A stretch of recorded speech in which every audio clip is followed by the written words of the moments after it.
Hello, बोल आगे क्या पूछ लो। देखिए, satellite and planets have no light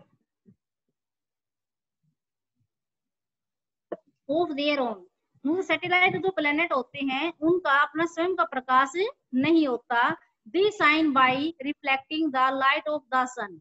मतलब ये जो सूर्य का जो प्रकाश पड़ता है उसी से ये रिफ्लेक्टेड होते चमकते हैं। The gravitational force of the attractions between the planet and its satellites keep the satellite revolving around the planet। मतलब इनके गुरुत्वाकर्षण के कारण से ये उनका अट्रैक्शन बना रहता है और इस कारण से मतलब ये planet and lights keep the satellite revolve around the planet. ये प्लैनेट के चारों ओर चक्कर लगाते हैं। अब उसके बाद देखिए, the earth has one natural satellite the moon. हमारी जो पृथ्वी है ना उसका एक ही प्राकृतिक उपग्रह है, वो कौन सा है? चांद। It completes its revolution around the earth in 27.3 days। it also taken 27.3 days to complete one rotation about its own axis। मतलब ये जो हमारी जो पृथ्वी है उसके अराउंड रिवोल्यूशन करता है तो उनको 27.3 डेज यानी कि 27 डेज 3 हार्स का टाइम लेता है वन रोटेशन जो कंप्लीट करता है तो अपनी एक्स के ऊपर। Its distance from the earth is about 3,84,400 kilometre. कहते भी अगर its distance from the earth, पृथ्वी से इसकी दूरी है ना वो लगभग 3,84,400 किलोमीटर है। The pull of gravity on the moon is 1.6 of that on the earth. मतलब इसकी जो ग्रेविटी होती है ना चंद्रमा की वो 1.6 है। So the moon is unable to hold any gases and hence does not have any atmosphere. मतलब इस कारण से क्या होता है, जो मून है ना वो किसी गैस को होल्ड नहीं कर सकता और इसी कारण से मतलब यहाँ पर एटमॉस्फेयर नहीं है। The days of the moon are very hot while the nights are very cold. मतलब मून जो है उसके ऊपर मतलब दिन है वो काफी गर्म होता है और नाइट जो होती है वो काफी ठंडी होती है। उसके बाद देखिए, Mercury and Venus have no moon. मतलब मरकरी और जो वीनस उसका कोई भी उपग्रह नहीं है। Jupiter, Saturn and Uranus have about 67। Jupiter के हैं मून यानी कि सैटेलाइट, सैटर्न के हैं 62 और यूरेनस उसके हैं 27। ये उनके क्या है? मून्स है। क्लियर सभी को? भाई मरकरी और वीनस उसका कोई भी मून नहीं है। जो हमारी अर्थ है उसका एक है नेचुरल सैटेलाइट और उसके बाद जुपिटर उसके 67, सैटर्न उसके 62 और यूरेनस उसके 27 मून है। उसके बाद देखिए आर्टिफिशियल सैटेलाइट। देखिए हमने पढ़ा तो नेचुरल सैटेलाइट है। आर्टिफिशियल सैटेलाइट क्या होती है? देखिए a man made spacecraft orbiting a planet और a moon is called an artificial satellite. मानव निर्मित जो स्पेसक्राफ्ट बनाते हैं तो उनको हम आर्टिफिशियल सैटेलाइट कहते हैं। The first artificial satellite Sputnik first. मतलब पहला जो कृत्रिम उपग्रह बनाया गया था वो था स्पुतनिक फर्स्ट था। Was sent up to the Russia in 1957। जो रशिया के द्वारा भेजा गया था 1957 में। उसके बाद देखिए India sent its first satellites Aryabhata on 19 April 1975। उसके बाद मतलब भारत जो है उसने अपना पहला जो प्राकृतिक उपग्रह है आर्यभट्ट उसका नाम है उसको भेजा था 19 April 1975। Today A number of trees individual companies have successfully sent their satellites around the earth। मतलब आज की हम बात करते हैं तो बहुत से ऐसे देश हैं जिनके अंदर कभी वो अपना अलग अलग सैटेलाइट यानी कि प्राकृतिक उपग्रह हैं वो हमारे पृथ्वी चारों ओर भेज रखे हैं।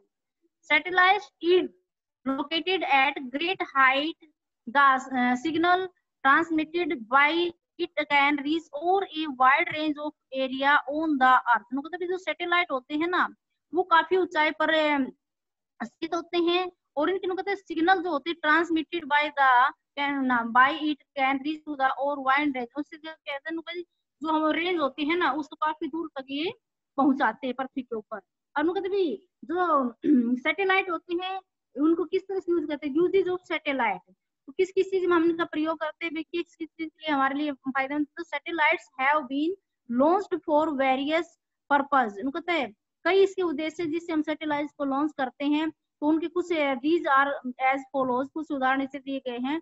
सबसे पहला क्या है, वेदर फोरकास्टिंग, भाई मौसम के बारे में जानकारी हमें लेनी है। These can be use to forecast weather, मतलब ये हमें इसका इस्तेमाल हम किसके लिए करते हैं, भाई मौसम के बारे में जानकारी लेने के लिए इसका इस्तेमाल करते हैं। उसके बाद देखिए सेकंड, कम्युनिकेशन, भाई आपस में जो बातचीत का होता है उसके लिए the facility radio and transmission program, मतलब इसके लिए जैसे रेडियो वगैरह होते हैं उसके लिए इस फैसिलिटी का इस्तेमाल किया जाता है। उसके बाद देखिए लोकेटिंग मिनरल रिसोर्स, अभी कहाँ कहाँ पर मिनरल रिसोर्स हैं उनके लोकेशन के बारे में बताया जाता है। Gathering more information about outer space, इसके अलावा कभी आउटर जो स्पेस है ना उसके अंदर क्या क्या भाई और अधिक जानकारी लेने के लिए इसका इस्तेमाल किया जाता है। और मिलिट्री एंड अदर यूजेज, मतलब मिलिट्री और दूसरे यूज है ना उसके लिए हमें इसका इस्तेमाल करते हैं। Artificial satellites fitted with telescope and software programs gather and process data on space phenomena से और knowledge and understanding for the universe, मतलब आर्टिफिशियल जो सैटेलाइट होते हैं ना, मतलब वो हमारे विद टेलीस्कोप की सहायता से सॉफ्टवेयर जो प्रोग्राम्स होते हैं उनको एकत्रित करने के लिए, प्रोसेस जो डाटा वगैरह होते हैं स्पेस के उनके नॉलेज के लिए ये किया जाता है। Remote seeing satellite enable us to study areas far away from us without actually having to go there, मतलब भी रिमोट जो सेंसिंग जो सैटेलाइट होते हैं मतलब भी अनेबल किसके लिए होते हैं, study areas for from areas for away from us, जो हमारे काफी दूर एरिया है उनके इसका इस्तेमाल किया जाता है।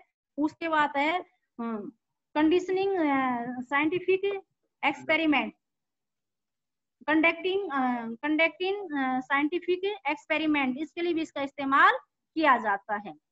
उसके बाद बात आती है एस्टेरॉइड्स की। Asteroids are the group of small bodies which are made up of rocks and metals, मतलब एस्टेरॉइड्स जो होते हैं स्मॉल ग्रुप होते हैं इसके जो मतलब रॉक्स और मेटल से बने हुए होते हैं, विच revolves around orbit of Mars and Jupiter, मतलब भी ये है ना जो मार्स और जुपिटर है उसके बीच में चक्कर लगाते रहते हैं। The belt is known as asteroid belt, इस बेल्ट को हम एस्टेरॉइड बेल्ट के नाम से जानते हैं। Asteroid are called minor planet और प्लैनेटियोल, एस्टेरॉइड है उसको कहते भी माइनर प्लैनेट के नाम से भी जानते हैं। तो देखिए बेटा आपका जो आज का कार्य था ये इतना हो गया, आपका होमवर्क दे दिया जाएगा और अभी मीटिंग है जो आपकी, तो उस मीटिंग का टाइम है वो आपका हो गया है। Thank you.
श्वेता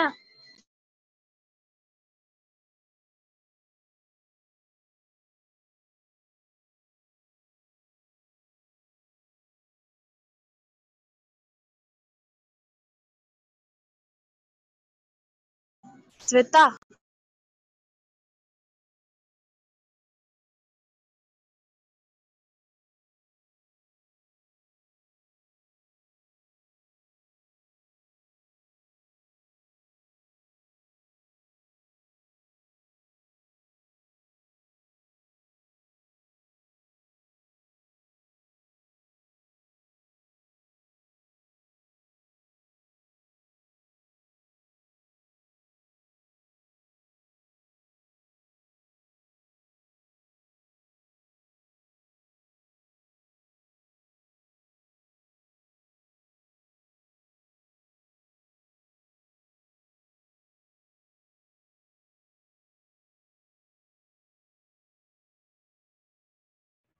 हेलो।